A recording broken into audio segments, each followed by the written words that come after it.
और पेशे से वकील हूँ, अधिवक्ता हूँ और अभी हायर जुडिशरी की तैयारी कर रही हूँ डिस्ट्रिक्ट जज की।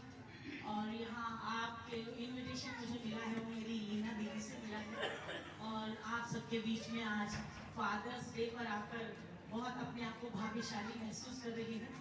और बहुत अच्छा एहसास यहाँ पर आकर मुझे हुआ जब मैंने बहुत इमोशनल गाने सुने जो अपने पिता के लिए उनकी बेटियों ने गाए। और मैं भी एक बेटी हूँ, अपने पिता से बहुत प्यार करती हूँ। मेरे पिताजी श्री राजेश कुमार मंजाल वो स्वर्गीय हो चुके हैं। 1.5 साल पहले 8 अगस्त को वो इस दुनिया को छोड़कर अलविदा करके चले गए। हम लोग राधा स्वामी फैमिली से हैं और सत्संगी परिवार होने के नाते हम लोग, तो मेरे पापा ने अपने सारे अंगों को दान किया हुआ था, पूरी होल बॉडी डोनेट की हुई थी। और हमने भी सबने पापा के नक्शे कदम पे चलते हुए सत्संगी परिवार के होने की वजह से हमने भी अपने सारे अंगदान किए हुए हैं। और मुझे बहुत प्राउड फील हुआ जब मेरे पापा के जो अंतिम शब्द थे, उन्होंने मुझे कहा कि बेटे अगर मैं इस दुनिया से जाऊँ तो मेरी पूरी बॉडी जो मैंने डोनेट की हुई है, सत्संगी परिवार है, हमारी शरीर का हर अंग सबके काम आना चाहिए, तो आप भी यही करना। तो मैंने सिर्फ एक कॉल की सत्संग में, मतलब 16 उस पर मिलाया, एम्बुलेंस आई, सीधा एम्स में मेरे फादर की बॉडी को ले गए और वहाँ डोनेशन दिया। जो जिस भी डॉक्टर से हम मिले, जिस भी मेडिकल ऑफिसर से हम मिले, उन्होंने इतना रिगार्ड किया। तो ये एक फादर की दी हुई एक अच्छी सोच है जो हमारे साथ चल रही है। और मैं भी चाहती हूँ कि पिता जो होता है वो एक बहुत मजबूत कड़ी होता है और हमारी ज़िंदगी में जो उतार चढ़ाव आते हैं उन संघर्षों को संभालने में पापा हमेशा हमारा साथ देते हैं। और मैं अपने घर में सबसे बड़ी हूँ और मेरे पापा ने हमेशा मुझे लड़कों की तरह प्यार दिया, बोल्ड बना के रखा, कभी झुकने नहीं दिया, कभी डरने नहीं दिया। कभी किसी मुसीबत में जाती थी तो सिर्फ एक ही सॉल्यूशन, पापा। मुझे दुनिया बोलती थी आप वकील हो, दुनिया के केस लड़ते हो, इतनी प्रॉपर्टियां निकाल के देते हो, इतने लोगों की पैसों की रिकवरी कराते हो, लेकिन अगर आपके खुद के पैसे फंस जाए तो क्या करोगे? आपकी अपनी प्रॉपर्टी फंस जाए तो क्या करोगे? आपके ऊपर कोई मुसीबत आएगी तो क्या करते हो? मैं एक ही काम करती हूँ, एक आवाज लगाती हूँ, पापा, बस। और वो आवाज में मेरे पापा आंखों के सामने आके खड़े हो जाते, बेटे तू जा, तू कर पढ़ाई, तू बढ़ आगे, तेरा रास्ता कोई नहीं रोकेगा, मैं खड़ा हूँ तेरे लिए ढाल बन। ये होते हैं पापा।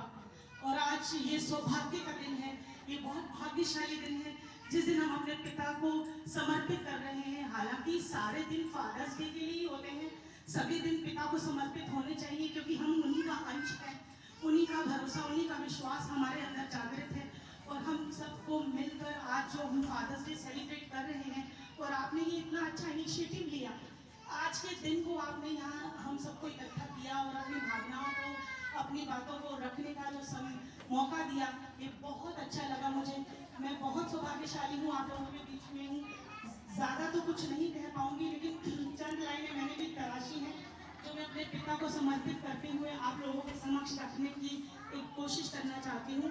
और वो ये है कि साया बन के हर दुख को छुपा लेते हैं, साया बन के हर दुख को छुपा लेते हैं, अपने बच्चों के लिए सब कुछ सह जाते हैं।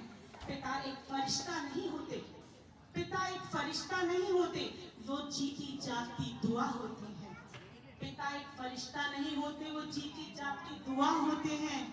जब भी लगा डर, जब भी लगा डर, आवाज पापा की आई, हिम्मत और ताकत संग अपने परछाई लाई। वो दूर होकर भी पास है, हर घड़ी पापा से बढ़कर कोई मिसाल नहीं पाई, हर घड़ी पापा से बढ़कर कोई मिसाल नहीं पाई। पिता की गोद में जो सुकून है वो ना दुनिया में कहीं ढूंढ पाई। वो हमारी ताकत है, वो हमारा अभिमान है, उनके बिना हर रिश्ता अधूरा सा लगता है। वो हर मुश्किल में हमें बचा लेते हैं, खुद टूट कर भी हमें बना लेते हैं। पिता ही है असली हीरा, हीरो हमारे, जो बिना कहे सब कुछ जता देते हैं।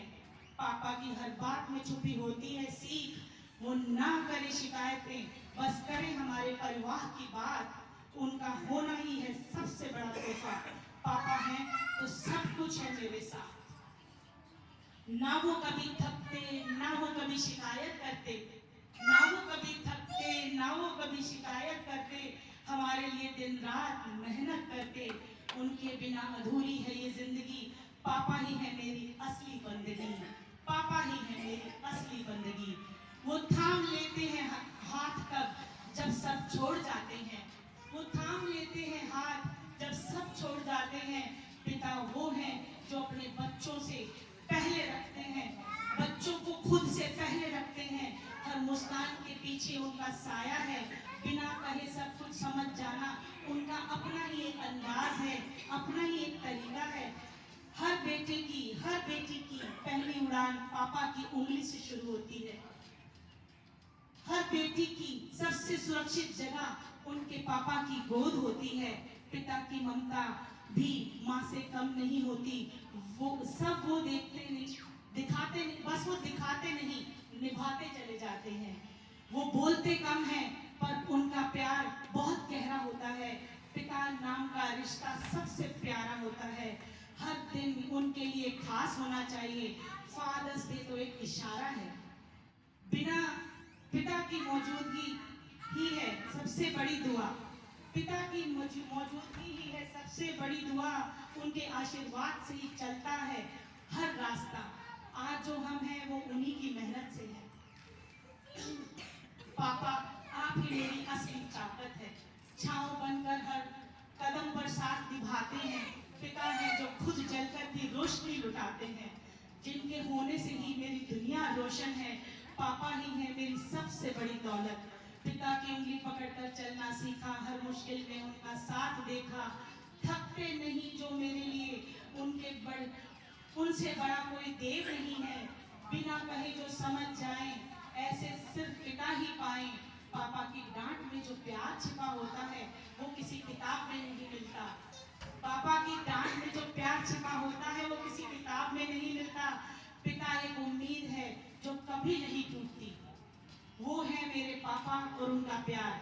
हर बेटी की सबसे पहली मोहब्बत होते हैं उनके पापा। पापा आप मेरे जीवन की वो ताकत है जो हर तूफान में मुझे संभाल लेते हैं। और इस फादर्स डे पर मैं सभी बच्चों को, सभी पिताओं को बहुत गौरवान्वित महसूस कराना चाहती हूँ कि जिस पिता की वजह से हमें ये जीवन मिला उनको हम शुक्रिया अदा करें, उनका बार बार नमन करें और जितनी सेवा हो सके अपने माता पिता की करें। मैं वकालत करने के साथ साथ समाज सेवा भी करती हूँ। सौभाग्य मिला मुझे अपने माता पिता की सेवा करने का और उसी से लगन लगी कि बुजुर्गों की सेवा में बड़ा सुकून है।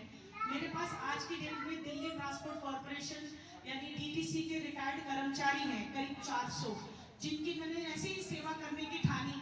एक बुजुर्ग मेरे चैम्बर में आके कहने लगे कि बेटा मैं स्टैंप बनाता हूँ और मुझे ऐसे लगा कि वो तकलीफ में है। मैंने कहा अंकल बना दो मेरी स्टैंप, रख लो ये 500 रुपये का नोट। अंकल ने कहा नहीं मैं बाद में रखूंगा। मुझे लगा नहीं अंकल आप मेरे पिता समान है, आप पैसे रखिए। मैंने अंकल को 500 का नोट दे दिया। स्टैंप मेरी बाद में बन के आनी थी। अंकल ने कहा मैंने तो ऐसा वकील ही पहली बार देखा है जो पहले पैसे दे रहा है स्टैंप बाद में ले रहा है। मैंने अंकल कोई बात नहीं, मुझे ऐसा लग रहा है आपको जरूरत है। अंकल इतने खुश हुए, उन्होंने बाद में मुझे बताया कि बेटा मेरे घर में तो आज सिलेंडर भी नहीं था और मेरी 4 बेटियां हैं जिनकी मैंने शादी कर दी।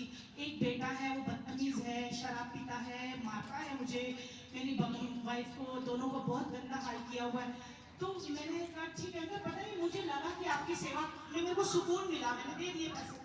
अंकल इतने खुश हुए।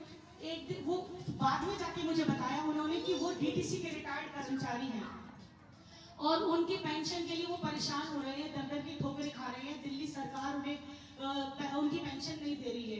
तो एक दिन संडे के दिन में मम्मी और पापा को, अपनी फैमिली को, सबको सत्संग लेके जाते हैं हम लोग। सुबह 8:30-9 बजे के करीब उनका कॉल आया कि बेटा तुझे बुजुर्गों की सेवा में सुकून मिलता है। मैं हाँ जी मिलता है। तो बेटे एक काम कर, तिलक नगर में ना एक पार्क है और ये एड्रेस है, यहाँ पे आ जा। तो मैं अपने पापा को, मम्मी को, सबको लेके वहाँ पहुंची। जैसे मैं वहाँ पहुंची वहाँ मैंने देखा सैकड़ों की तादाद में बुजुर्ग थे। इतने सारे बुजुर्ग थे, जेंट्स थे, कुछ विडो लेडीज थी जिनके हस्बैंड नहीं रहे। और मुझे मुद्दा पता चला, केस पता चला कि इनकी पेंशन दिल्ली सरकार नहीं दे रही, दिल्ली ट्रांसपोर्ट कॉर्पोरेशन नहीं दे रहा। वो दिन था और आज का दिन है। मैंने उनकी पेंशन के लिए कोई ऐसी जगह नहीं छोड़ी जहां मैंने रिप्रेजेंटेशंस ना लगाई हो। जहाँ मैंने दिल्ली सरकार को ना लिखा हो, ट्रांसपोर्ट मिनिस्ट्री को ना लिखा हो, और हाई कोर्ट तक मैं पहुंची, सुप्रीम कोर्ट तक मैंने अपनी प्रेजेंटेशंस भेजी, रिट लगाई और PIL के माध्यम से गई, तो मालिक का शुक्र हुआ कि धीरे धीरे सबकी पेंशन आने लगी। बहुत सारे ऐसे कर्मचारी हैं और उनकी पेंशन आ रही है। इनफैक्ट अब तो मैंने पीड़ा उठा लिया कि पूरी दिल्ली में जितने भी बुजुर्ग हैं, 5 लाख के करीब बुजुर्ग हैं, उनकी सेवा करूंगी, क्योंकि मेरे पापा ने सिखाया है। जिस दिन भी मेरा जन्मदिन होता था, मेरे पापा मेरे जन्मदिन पर, हम पंजाबी हैं तो पंजाबी में पराठे मक्खन बड़ा शौक से खाते हैं, और मैं तो बहुत ज्यादा। तो मेरे पापा को मेरे फेवरेट गोभी के पराठे मक्खन उस दिन बनाते थे। घर में लेडीज आ जाती थी 5-6 और बहुत सारे पराठे मक्खन, और खिलाते किसको थे मेरे पिताजी?